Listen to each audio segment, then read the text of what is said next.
I'm Eric at Frog Valley Tropical Fruit Farm, and this is Florida Natural Farming. Today I'm gonna go over guava. We have a big fruiting Ruby Supreme guava, and we grow, I don't know, 10 different types of seed-grown guavas. So I'm gonna try to go over those. They seem to be, I mean, if you can't grow guava, you probably have trouble with everything. It's one of those plants that is really simple here in Florida. Actually, all plants seem to be very simple. All fruit trees seem to be very simple in Florida. The biggest problem with growing fruit trees in Florida is probably due to something man caused. So the wrong input or the wrong management of your soil or any number of things, because everything grows in Florida if you just plant it and walk away, as long as you built up the biology a little bit. So here's a seed-grown guava. I'm not sure what type it is. We don't mark our guavas, but my friend Frank gave me a bunch of different guavas, and I planted them out here when they're about this big. They're all seed-grown, so he had like the giant, crunchy, white Thai giant one, and the Indian red, and a bunch of other different types, mountain cherry guava, the purple forest guava, and other guava species that I'm going to try to remember to look over. But everything's looking good here. I didn't realize Vero Beach was so hard hit by the hurricanes. It seems like or by the tornadoes from the hurricanes. Seems like a lot of places got destroyed. Mostly around open areas, so highways or the Indian River Lagoon or areas that didn't have any trees, I've noticed, were the hardest hit areas. And I really can't tell that anything happened here. I mean, the bananas, a lot of them don't even have shredded leaves. Some of them fell over, but it's very hard for me to see any damage that was caused, and I'm sure it's due to the amount of layering that we have going on here. So trees, understory plants, ground covers, just so many plants and so much diversity that it just insulated the inner part of this farm from the heavy winds, and probably had something to do with the fact that we didn't get major tornadoes here. We are very lucky. Seems that a lot of the issues that people have are caused by not having enough nature in the system in Florida, and we have a preponderance to just cut everything down and have a lawn with a palm tree and a hedge in Florida. So even though nobody goes outside around here in the summer, and usually in the winter either. I know in Vero Beach, you can go to the beach pretty much year round, and you can find a beach with nobody on it quite easily. The beach downtown on the island, yes, they get people at it, but elsewhere it's very empty. It's very nice. So I'm going to go look at some guavas. I have to make my way over there, but everything's looking so good, and the weather has cooled off. I got the house power wash. Now we're starting to paint it, even though it looks pretty good. Cleans up quite nice. It's a nice house. It's going to be sad to move from here, but we're still going to own it till we don't. And I'm probably going to have to sell mangoes this year. But I think what I'm going to do is I'm going to harvest my mangoes and bring them up to Ocala or Gainesville to the farmer's market up there and sell them there. Should be pretty easy, I would think. I have mango harvesting down. We have all the good varieties, and I'm sure people up in that area would love Frog Valley Tropical Fruit Farm mangoes. So we did get some damage. The bananas did tilt a little bit. Some of the larger ones with racks did fall over, but overall, there's really there's just no damage that I can see. I'm gonna work my way over to the forest mountain guava. It's our purple forest guava. Too many names, not enough brain cells. That banana obviously got it, but fortunately everything was missed during the big crash of the bananas coming down. I was worried about my Garcinia latissimas, but they're looking good, and they didn't get hit at all, so there's one right there, and then there's another one there, and I have another one in a different area.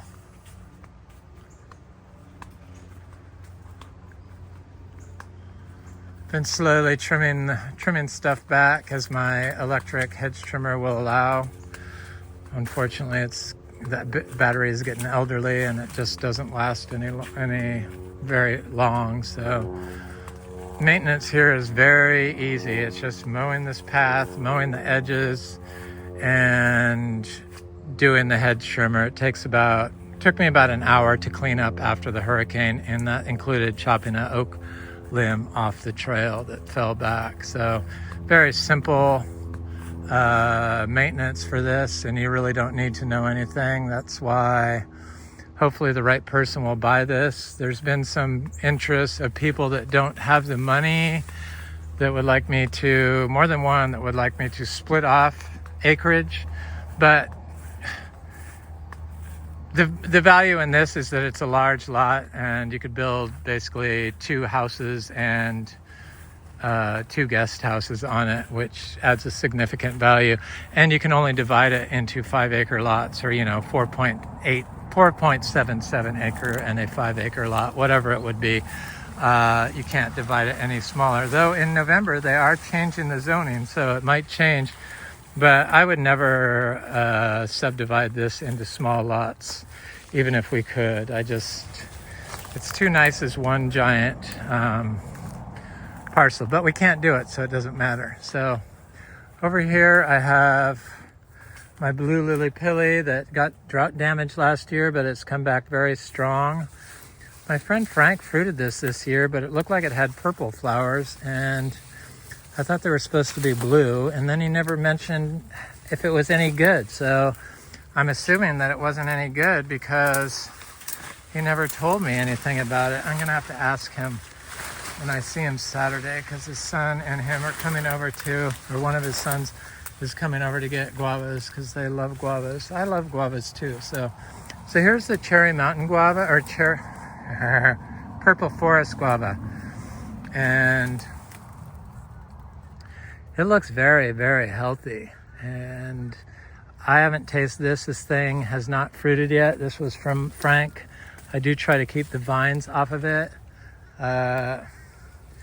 This big cashew is over here. It'll probably overtake it. It's like right there. A lot of people get offended by these weeds, but this is part of the breaks the wind against and protects it from sun and frost. There's a whole host of beneficial, plant beneficial attributes that these multi-species weeds instill on the system, from biology to water to microbial support, rhizosphere support, fungal support, you name it, it does it. And it allows for nutrients to move through the soil, because this was a lawn for 53 years or something, and so it was horribly compacted. I noticed the people across the street, that's when I say that most of their problems are the people have growing are caused by humans. So across the street, they're building these multi-million-dollar custom homes on 5 acres. They have 5-acre lots for sale, and they also have 5-acre lots next door for sale. So that's as small as you can get. They start at $425, they go up to $895. There's about, I don't know, 10 lots across the street, and there's 2 lots next door for sale.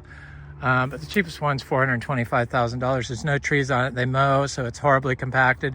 So across the street, they've been driving all these tractors all over it to, to build up dig a pond and raise the soil up. And so they spread the soil and then they drive all over it. And it's like, what are you thinking? All they would have to do is let the weeds grow out and the soil would build up. But when you drive on something and you mow on it, it causes soil subsidence. So it lowers the soil, turns into a cement or a sandbag, which blocks water and blocks nutrients and prevents them from being able to flow through the system. Whereas if they just stayed off of it and left it alone for a while, it could fix itself and they wouldn't have all that standing water. But people just think that the obvious is what will fix the problem. All you have to do is add more dirt. But then they drive all over it and they have standing water even though they've raised it above the water table. I don't know. I don't know what it's going to take to get people to think, but maybe they just can't, or they just, I don't know. It's bizarre to me, the way some people think. And I guess if I hadn't witnessed this firsthand, I would assume that that's what you do. And sure, you need to mound up soil when you plant fruit trees because you don't want them in standing water. So you do have to do some sort of soil disturbance. But when you're talking about the whole system and you want to fix it and you want to stop the standing water, driving over every square inch of it with these huge, giant belt tractors, which completely pack everything down, probably is going to destroy your chances of ever having water move through the system from happening unless you remediate it with regenerative farm practices, basically. I wasn't sure if I was going to make a video today. I feel like I always have to have provide new information, and it's sometimes I just don't want to think, and when I'm doing a lot of other stuff, I don't have time to read any papers, which is where I get inspiration from. So studies and stuff on soil and microbiology and plants and bioactive compounds, stuff like that, stuff I talk about. But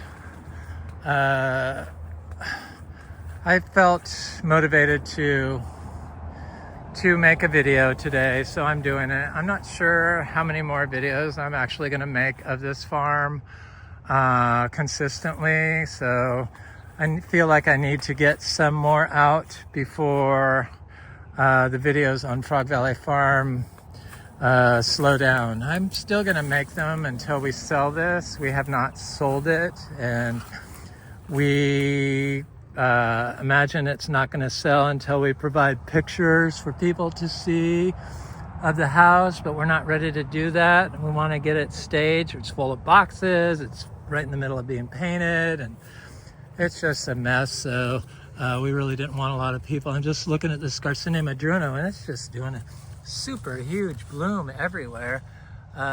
It's got lots of fruit all over it, and it's just, I know I keep coming back to this tree, but we are a Garcinia farm. That's why we started it. And so I'm always going to talk a lot about Garcinias. There's a cashew seedling I planted. Looks great. Eventually, if nobody comes in here and mows everything down because they want a lawn and a hedge and a palm tree and they don't like all this, because some people just can't see this. They see this as weeds, and that's mostly the older people that see that. They've been conditioned to just like lawn and hedge and palm tree, like in Palm Beach. And yeah, that looks good in its right place, but it's also what's destroying Florida. And this regenerates Florida's soils. And you can grow all these amazing fruit trees without really doing anything, because you don't need to know anything. Really, the only thing I needed to know, I never needed to read anything, was to leave the soil alone and not mow stuff and just apply pure raw zebu manure. And that's all I needed to know. Small amounts, not huge amounts. Don't overdo the system. And you don't need to do it all at once. Just daily, small amounts, just like the animal would do naturally. So here's a seed-grown guava. This is getting quite large, this guava. I imagine it's to the age where it could start to flower.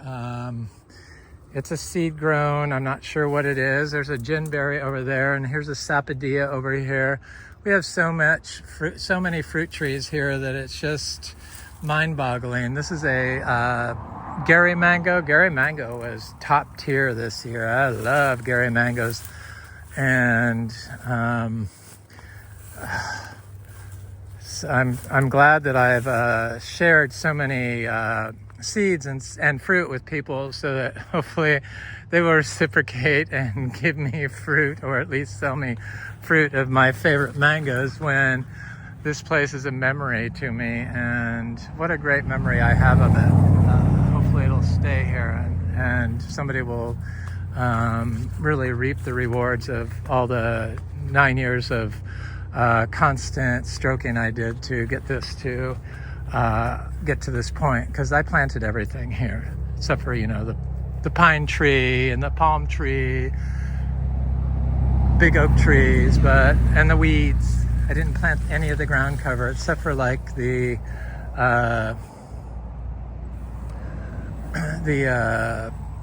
sweet potatoes and stuff like that, and the pigeon pea and cassava and the ginger. I planted that, but everything I planted, all the fruit trees. So I have lots of different cashews in here. There's some black sapote seedlings in here. There's mangoes in here.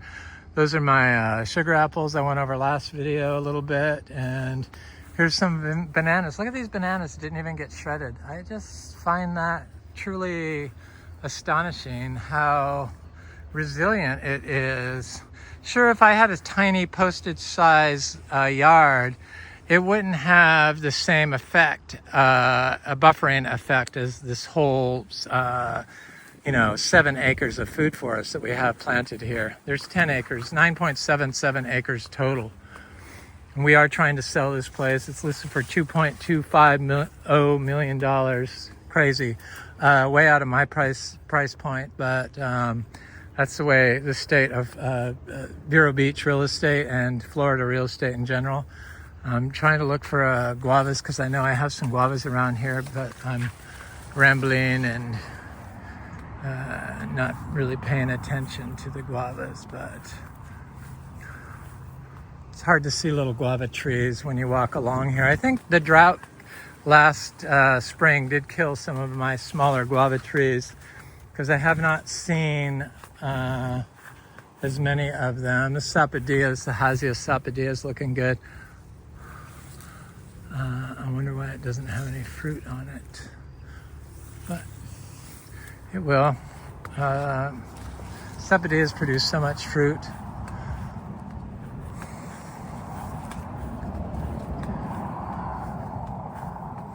Should be a good mango year. I noticed in the back, because I had to put my miniature zebus in with my mangoes in the back 5 acres, so because we needed more pasture.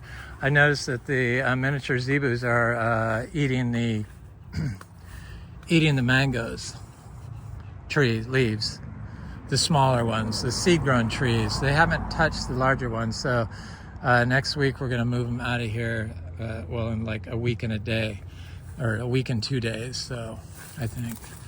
So here's the Ruby Supreme Guava, and this tree has so much fruit on it. It's just laden with fruit, and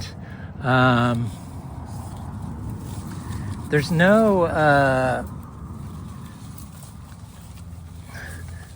worms in our fruit. The fruit are kind of small, but that's only because it has such a huge crop on it. I see some creature was trying to pick at this, but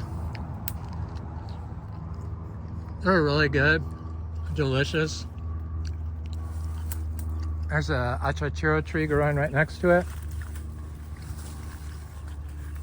These guavas are so good and sweet, and the skin is super thin. You don't need to peel them. There's no need to. I like them when they're a little bit green and soft, but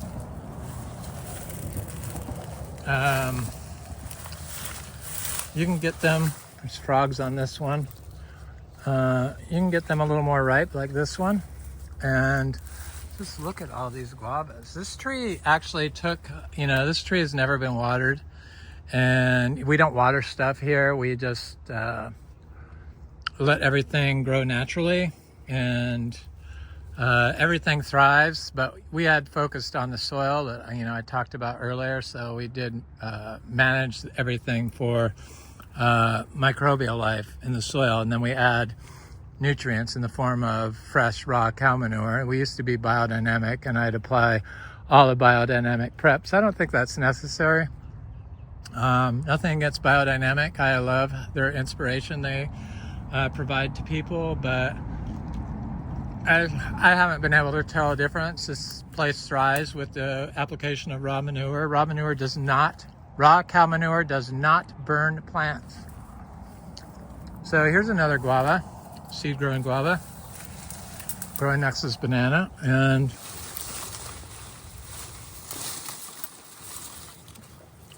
this weed is growing with it. Weeds don't compete with the trees either. All this information, it was done on studies of annuals, and those studies, they didn't rob the trees of nutrients, but they did smother them sometimes. And I found that the trees, I'm going to go around the other side of this tree because it's a really huge tree, this guava tree, and look at the tree from the other side. But I have to go around to do that because I'm not going to walk through there. I did that in one of my videos. It's just too much of a mess. And but yeah, the weeds and stuff do not compete. They are important part of habitat for microbial life and all life. So animals and rabbits and everything, frogs, they all need this stuff. Here's another seed-grown guava. It's growing next to this patamba, this Eugenia patamba. It's right here. This has a little different leaves. I'm not sure what it is. Hopefully it's like the giant crunchy white one or something like that. I thought there was another one around here, but these weeds are like blocking the view.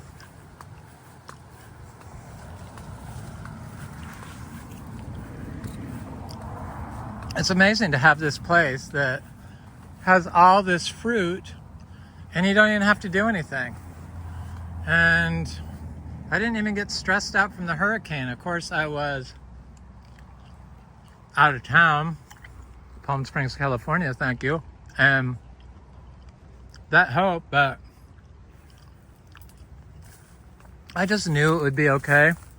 These are Amico lemons. And it looks like this one got knocked off during the storm. These are great lemons. No greening on it whatsoever. Yeah, I love these Amico lemons. Yeah,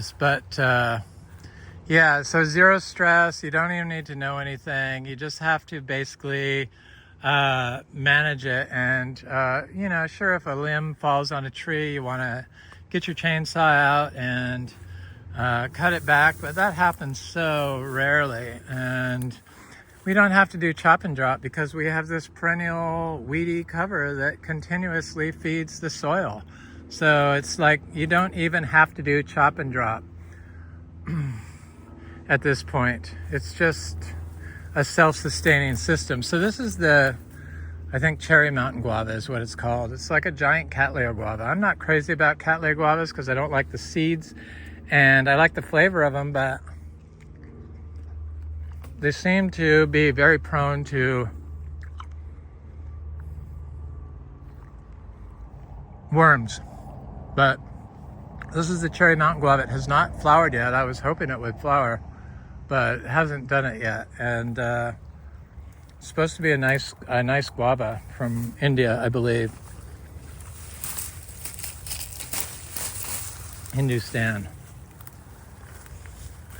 I'm gonna go around and look at that big Ruby Supreme Guava from the other side. But there's a lot of Miko lemons. They're looking good. Turning yellow. Each one provides, I see they're ripening and starting to fall. I need to come out here and pick them. I can't sell citrus fruit to the public. I can sell seeds, but all of our citrus is seed grown. They found that this weedy cover helps the citrus overcome greening issues. So in combination with feeding your soil natural whole foods, just like with us, supplements can either be good or bad, and most supplements contain some sort of pollutant or something, like mined gypsum contains lead probably, and most mined minerals contain lead or heavy metals, cadmium. And then if you're feeding your plant or your soil nutrients, if you're feeding your plant NPK, then chances of diminishing the microbial network in your soil are greatly diminished. You harm the microbial life in the soil with salt-based fertilizers, NPK, water-based fertilizers. So you really need to just give your tree or your soil, you want to feed the soil, feed the soil. Feed the soil feeds the plant. So you want to give your soil whole foods, and whole foods for plants is raw manure, compost, chop and drop, stuff like that, fish emulsion. As least processed as possible. I did a bunch of cuttings of my hog plum. That's one there. So hopefully that will come up next year. Here's a mango that's looking good this year. This one also.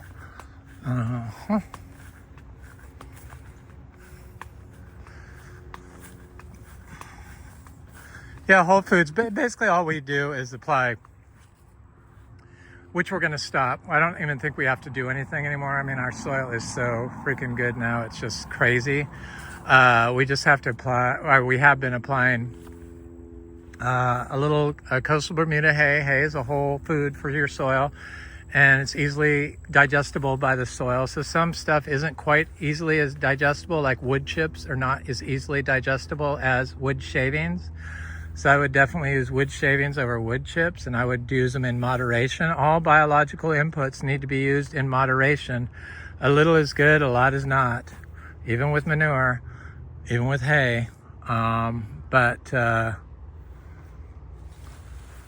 So we do that, and I use it in our hay for our bedding for our barn. And so we put the manure in has peed on hay, and that feeds the soil with the nutrients that the trees need. Raw manure has high potassium, which is needed for mangoes and other fruit trees, especially to combat abiotic stress or biotic stress. And it's also high in magnesium. And a lot of our foods today are low in nutrients, and that's because of the way that we're feeding our plants. And we're not focusing on, look at the weeds growing on this guava tree. Or the vines. I need to get that off because this side does not have a lot of fruit on it, and it should have just as much. Sometimes I don't really pay attention to these trees, and the vines are a big part of that. So I do take the vines off. I don't like the vines on the tree. But I'm not going to do it now. But there's some fruit on it. It's a big tree, you can see. Sprawling tree. I see some ripe fruit over here. Here's an achachura tree that's looking quite good, large. This is that tree that fell over, this guanacaste tree. So we had to get some good winds here. This sugarcane mess I'm trying to get through.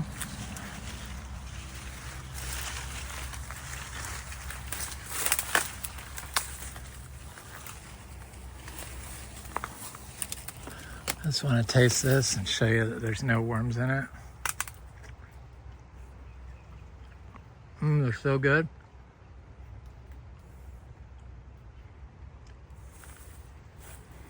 They're just really nice guavas.